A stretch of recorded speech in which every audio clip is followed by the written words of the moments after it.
자, 올해 들어서 10살 미만 어린이들을 중심으로 급성 발열 전염병입니다. 성홍열, 이게 유행하고 있다고 합니다.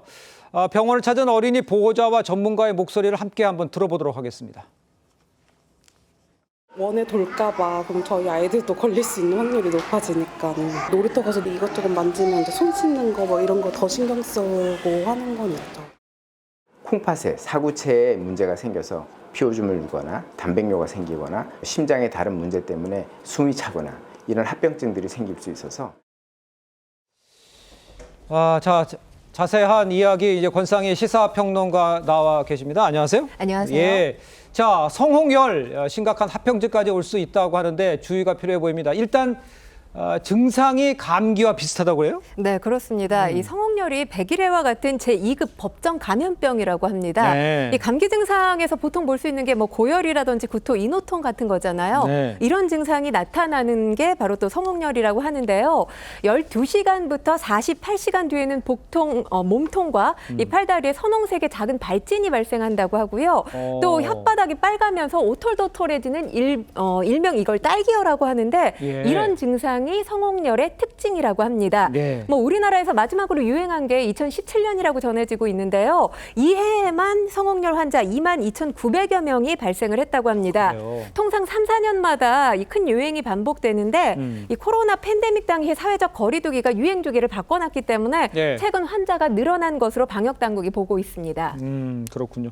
근데 이게 궁금한 게 예방할 수 있는 백신은 있는 건지 또 예방은 어떻게 해야 되는지 이게 궁금합니다. 일단 예방 백신은 없는 것으로 알려졌습니다. 아, 그래요? 네, 대신에 항생제로 치료가 가능하기 때문에 만약에 성홍열이 의심되는 증상이 나타났을 경우에 병원을 빨리 찾아서 진료를 받는 게 가장 중요하다고 하고요.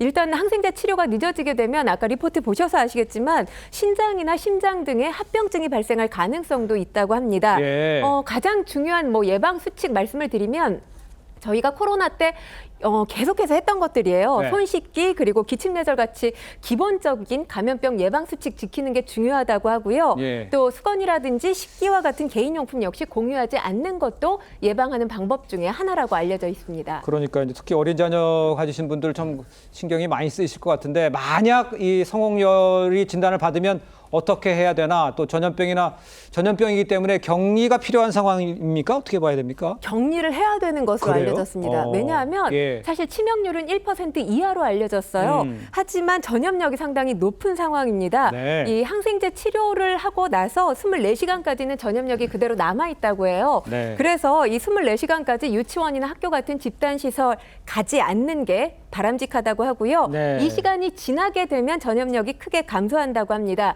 특히나 학교와 유치원 같은 이 집단시설에는 학생들이 자주 만지게 되는 물건의 표면 등을 소독하는 것도 중요하다고 합니다.